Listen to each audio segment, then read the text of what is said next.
We are surrounded by computers.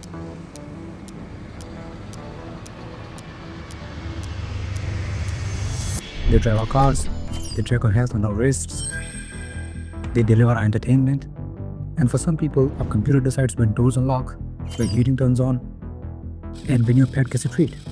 But as you know, if you're watching this, the hardware is just plastic and metal without the complex, interdependent software running underneath it. And the invisible thread connecting it all, the thing that makes this video possible to reach our screens right now, is the internet. So what happens if it just stops? Not slowly, but all at once.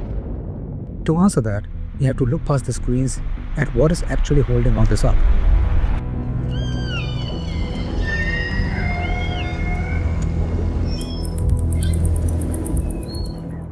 Okay, enough existential dread. Let us look at the actual plumbing.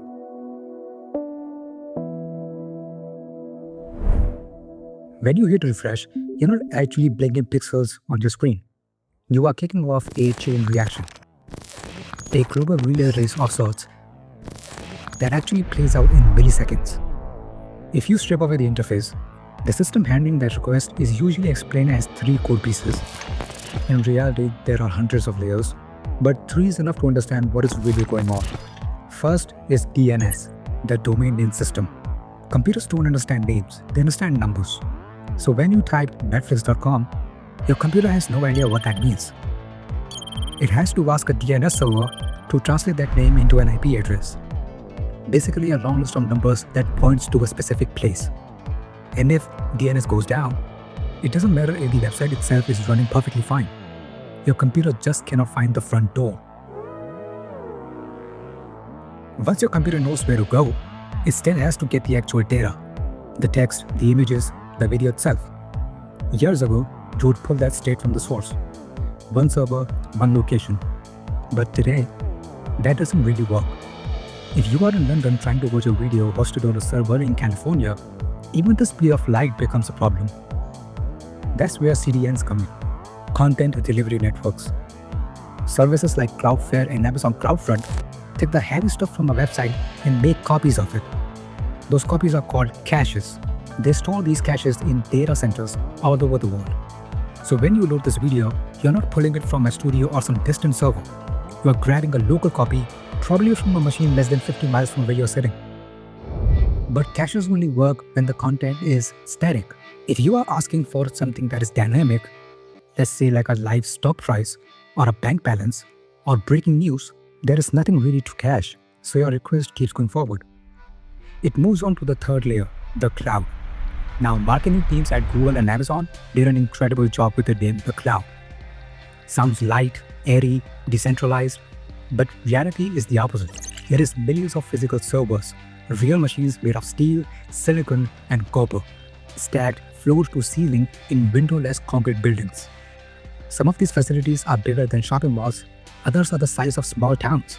A single modern data center can cover hundreds of thousands of square feet, draw as much electricity as a city, and consume millions of gallons of water a day just to keep from overheating. They are usually built far away from people, not because they are secret, but because they need cheap land, massive power lines, and direct access to fiber optic cables.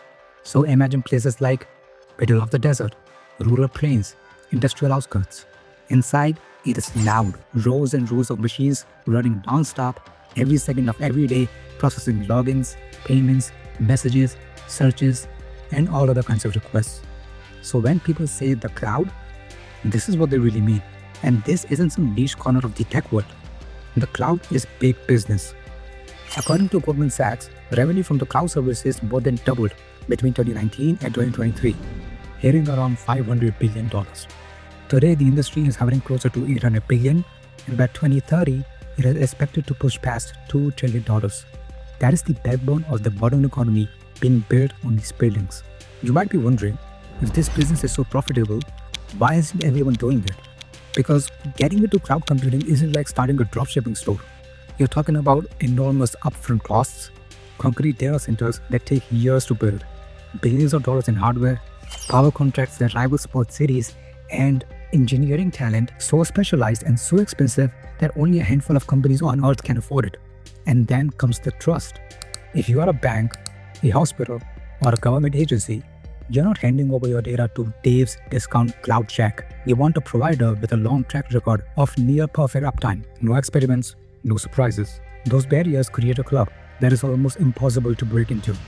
And that's why only the biggest tech companies on the planet run these systems. They are called hyperscalers. Right now, there are really only three. Amazon Web Services was the pioneer, and it still sits on top with roughly 31% of the market. Close behind is Microsoft Azure, using its enterprise dominance to hold about 22%, and in the third place is Google Cloud at about 11%. When you add that up, it gets really uncomfortable. These companies don't just participate in the cloud market, they are the market. Together, they handle well over 60% of global cloud infrastructure, which means nearly 2/3 of the digital economy now runs on the servers of 3 American corporations. But it goes deeper than that. Because the internet isn't just centralized, it is layered, like Russian nesting dolls. Take Snapchat, for example. Snapchat doesn't run its own data centers. Instead, it pays Google Cloud to the tune of billions of dollars to store your photos and messages. That makes sense, right? The world specializes in infrastructure, and Snapchat specializes in dissipating messages. Almost all the biggest tech web services that you can think of right now, Airbnb, Netflix, Snapchat, they all pay one or two or all three of these companies sometimes to the tune of billions of dollars to serve their customers. But here's the catch. Even the giants, Amazon, Microsoft, Google, they don't do everything themselves either. They own the buildings, they own the servers, but for a lot of really critical pieces, imagine cooling systems, traffic routing, monitoring, security, they rely on hundreds of smaller, hyper-specialized third-party vendors. And these vendors are given deep access to their systems because in theory, they are the experts. So what you end up with exactly is a giant chain of trust. You trust Snapchat, Snapchat trusts Google, and Google trusts a vendor that you've never even heard of. And if the smallest doll at the bottom cracks, the whole stack falls over. For a Fortune 500 company, the average cost of IT downtime isn't cheap. It burns roughly $300,000 per hour. That is $5,000 disappearing every single minute that the screen stays black.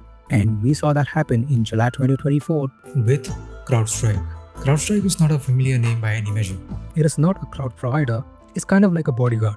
They make security software that runs deep inside operating systems to stop attacks before they happen. Because Microsoft cannot watch every door on every system. Millions of companies actually rely on their Windows machine to do it for them. Banks, airlines, hospitals, healthcare systems, all relying on the same piece of security software. On July 19, 2024, CrowdStrike pushed a faulty update into production.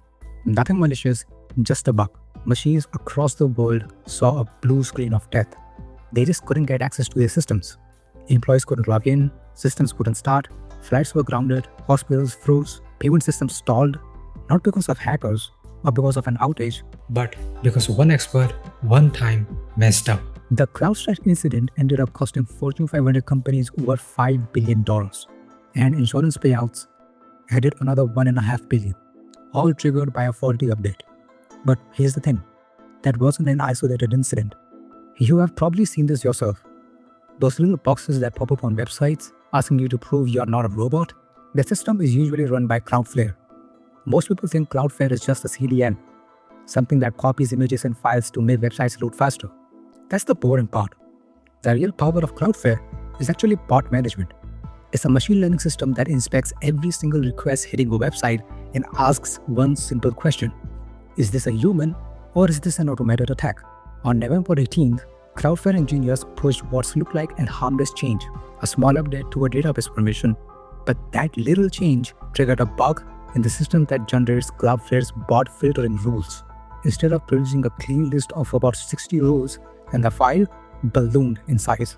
When that bloated rule set was pushed out across Cloudflare's global network, the servers didn't gracefully reject it.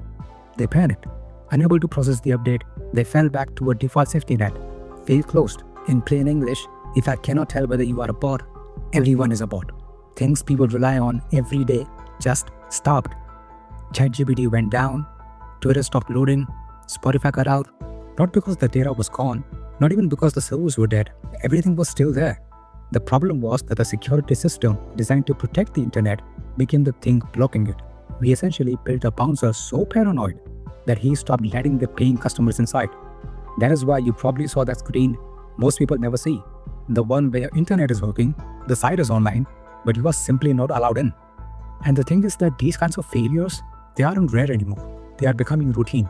On October 20, Amazon Web Services pushed a buggy update into production.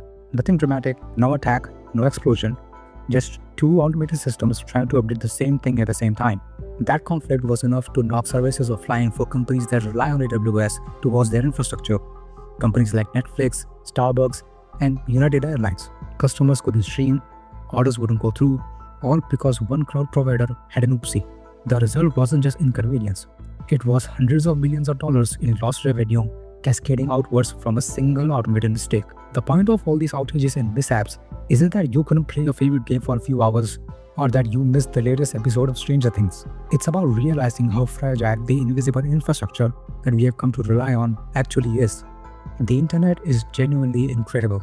It's one of the most complex systems humans have ever built, and it has made essential services like banking, healthcare, communications, logistics faster, cheaper, and more efficient than ever before.